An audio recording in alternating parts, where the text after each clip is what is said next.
So guys आज मैं आपको अपनी top 10 best all time series के बारे में बताऊंगा जो 10 हैं और वीडियो को स्टार्ट कर लेते हैं। अस्सलाम वालेकुम गाइस, क्या हाल चाल है।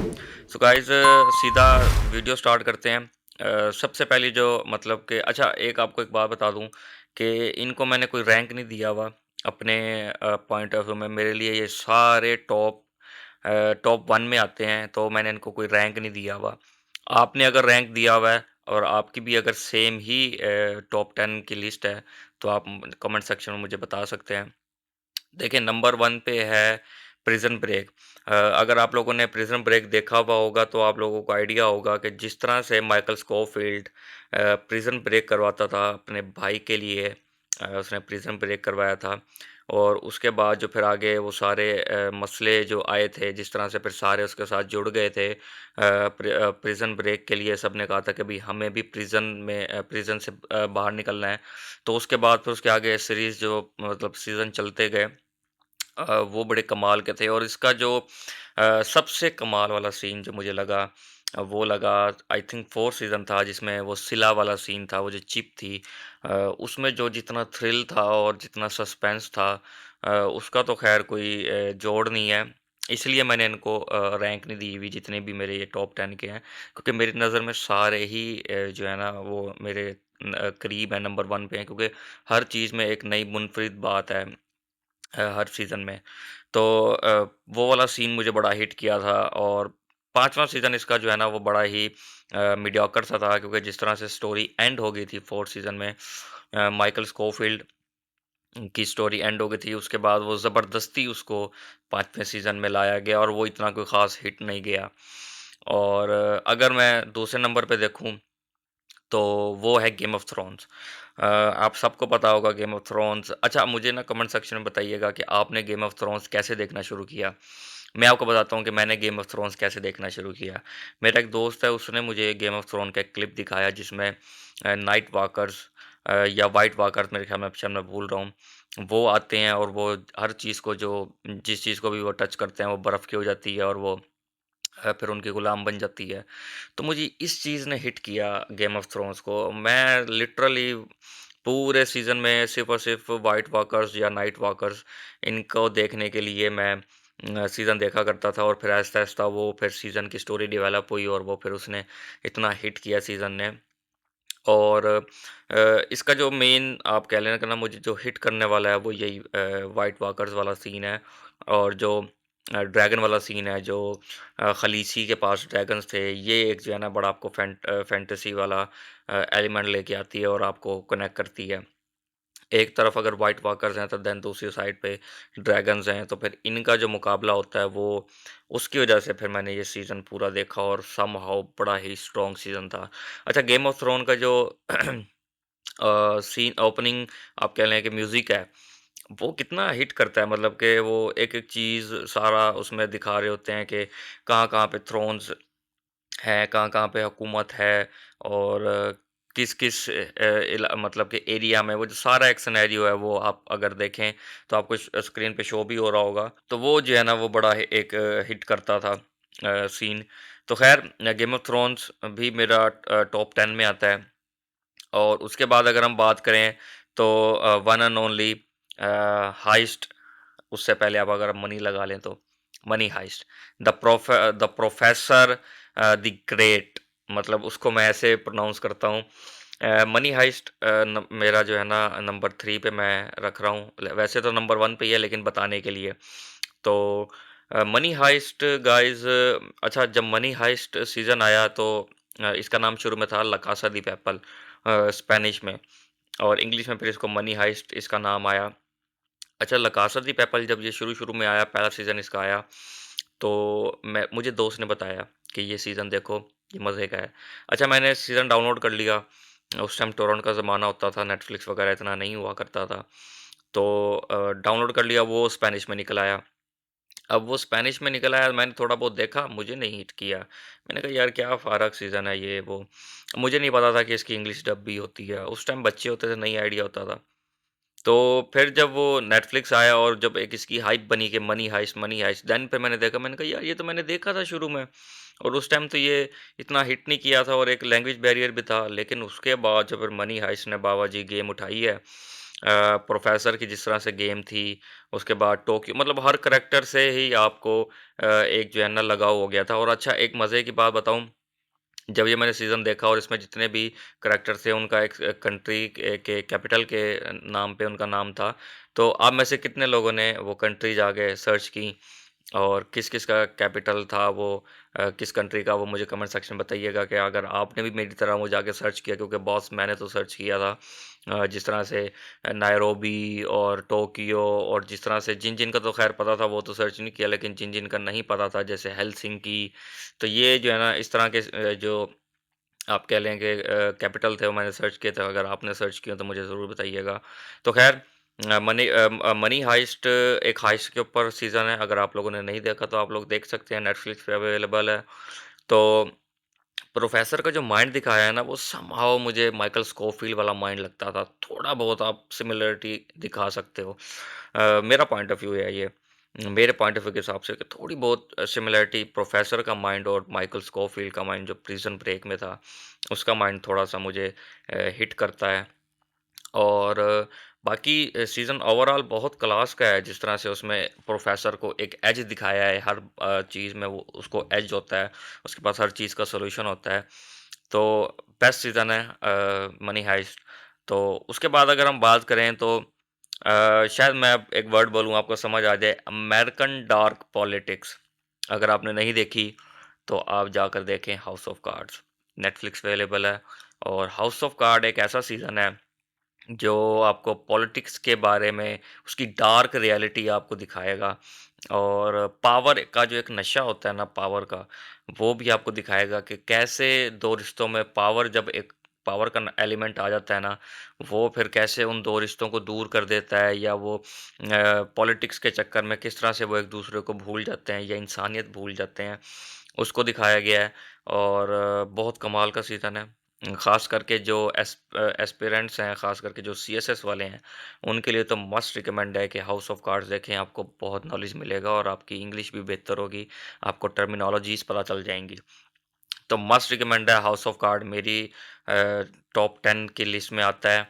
और देन उसके बाद अगर हम बात करें साइकोलॉजिकल थ्रिलर जॉनरा है जिसका, वो भी नेटफ्लिक्स पे ही अवेलेबल है। सॉरी। तो मैं बात कर रहा हूँ जी यू सीरीज़ की। यू एक ऐसी सीरीज़ है, बहुत सारे लोगों को शायद नहीं पता यू का। अगर पता है तो आप लोग कमेंट सेक्शन में अपनी हाज़िरी लगवा सकते हैं। यू गाइज़ आज का करैक्टर है। मैं लिटरली बता रहा हूँ, आज का करैक्टर है।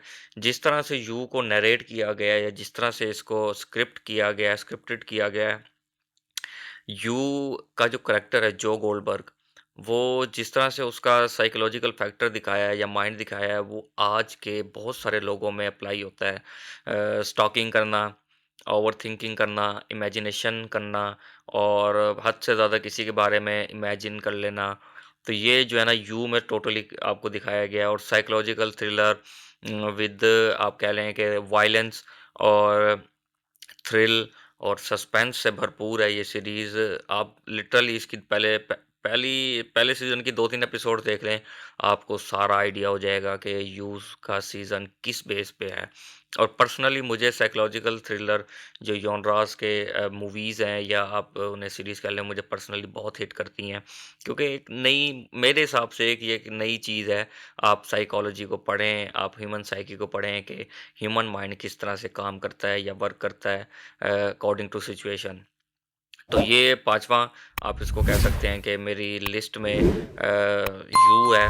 और उसके बाद अगर हम बात करें, बड़ा ही फ़ंकी सा, बड़ा ही रोमांचिक सा, आप कह लें कि थोड़ा बहुत उसमें थ्रिल भी है, लेकिन फुल फ़नी और फुल, आप जिसे कह लें कि बकचोद सीज़न, वो द बॉयज़ है।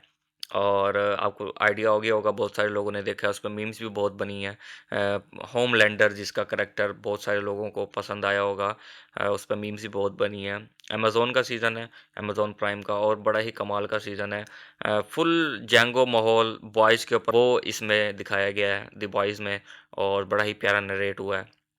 कैरेक्टराइज़ेशन बहुत अच्छी है और बहुत मज़े का सीज़न है मतलब हर लिहाज से आपको कहीं से भी ऐसा नहीं लगेगा कि यार ये अजीब-सा है बेतुक-सा सीज़न है, ऐसा आपको बिल्कुल भी नहीं लगेगा। तो ये 6 नंबर पे द बॉयज़ आता है। उसके बाद अगर हम बात करें 7वें नंबर पे तो अगेन साइकोलॉजिकल थ्रिलर जी हाँ, मैं बात कर रहा हूँ अगेन हैनिबल की।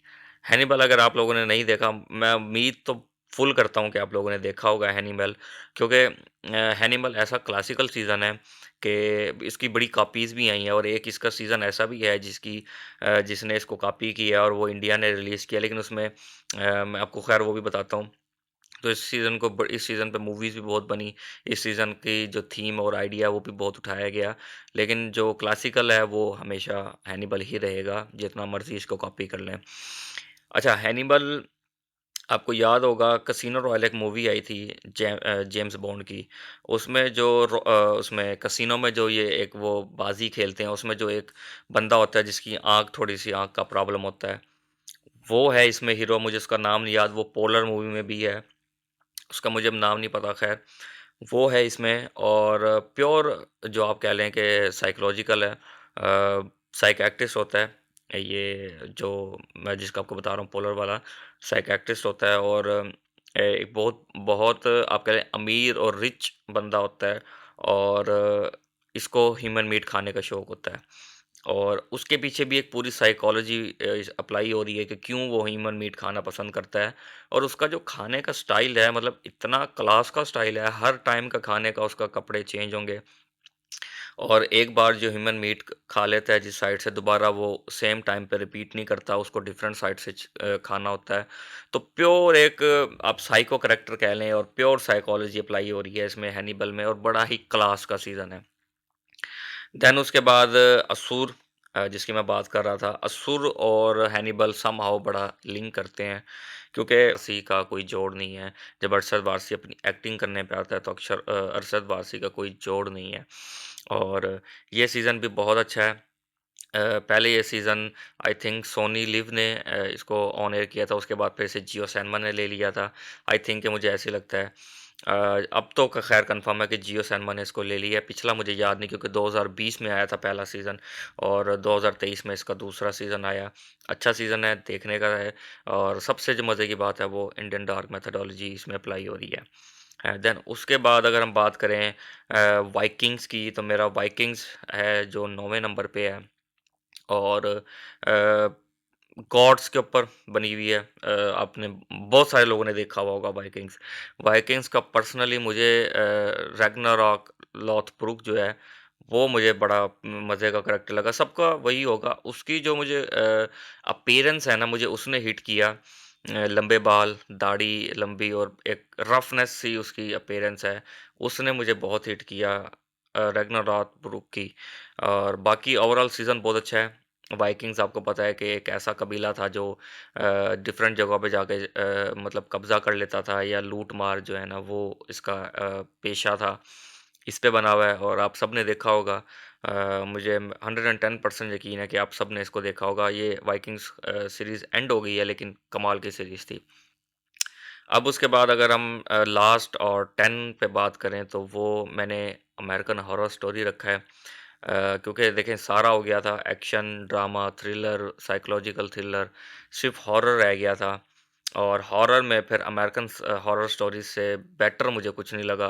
क्योंकि देखें अमेरिकन हॉरर स्टोरी अगर आप देखने बैठेंगे ना सबसे पहले-पहले तो इसको देखने के लिए आपको बड़ी अटेंशन चाहिए, दिमाग चाहिए। आप जब इसको देखने बैठेंगे तो आप ऐसा नहीं है कि 2 मिनट ऐसे कर लिए तो 2 मिनट ऐसे कर लिया, आपको बी अटेंशन रहना है क्योंकि आपको पता नहीं चलेगा सीज़न में हो क्या रहा है। आपको समझना पड़ता है, चीज़ें बहुत आसान नहीं है इसमें और जिस तरह से इसको नरेट किया गया है, आपको लिटरली डर लगेगा। लिटरली जब मैंने इसका पहला सीज़न देखना शुरू किया तो मैंने कहा ये हो क्या रहा है? मुझे हालाँकि मैं अटेंशन होके देख रहा था लेकिन मुझे नहीं समझ आ रहा था कि ये चल क्या रहा है अमेरिकन हॉरर स्टोरी में। फिर उसके बाद जब इसका दूसरा सीज़न, तीसरा सीज़न, चौथा सीज़न आया, चौथे सीज़न और तीसरे सीज़न ने जो तमाशा किया, ओह हो! ये ऐसा सीज़न है कि इसका आफ्टर इफ़ेक्ट्स बहुत है। सीज़न देखने के बाद आपको लिटरली शॉक्स लगते हैं, आपको पैनिक्स अटैक होते हैं, आपके माइंड में वो चीज़ें आती हैं। मुझे तो ऐसा ही हुआ है। अब आप लोगों ने अगर देखा है, आप लोगों को नहीं हुआ तो ये हर किसी के अपने माइंड की एक गेम है। बहरहाल मुझे इस सीज़न ने बहुत हिट किया और ये मेरा टॉप 10 में आता है और नंबर 1 सीज़न आता है हॉरर में और इसका अभी तक मुझे कोई सानी नज़र नहीं आया। तो गाइज़ ये था जो टॉप 10 और मेरे ऑल टाइम फ़ेवरेट सीज़न अगर आप कहें, तो आप कमेंट सेक्शन में ज़रूर बताइएगा कि आपके इनमें से कौन से ऑल टाइम बेस्ट सीज़न हैं। मैं ज़रूर आपके कमेंट्स पढ़ूँगा। तो गाइज़ आज के लिए सिर्फ़ इतना ही। आप मुझे इंस्टाग्राम और फ़ेसबुक पे भी फ़ॉलो कर सकते हैं। मैंने नीचे डिस्क्रिप्शन में लिंक दिया हुआ है। मुझे मंसूर अली को इजाज़त दीजिए, नई ये खूबसूरत सी वीडियो में मिलेंगे, तब तक के लिए अल्लाह हाफ़िज़।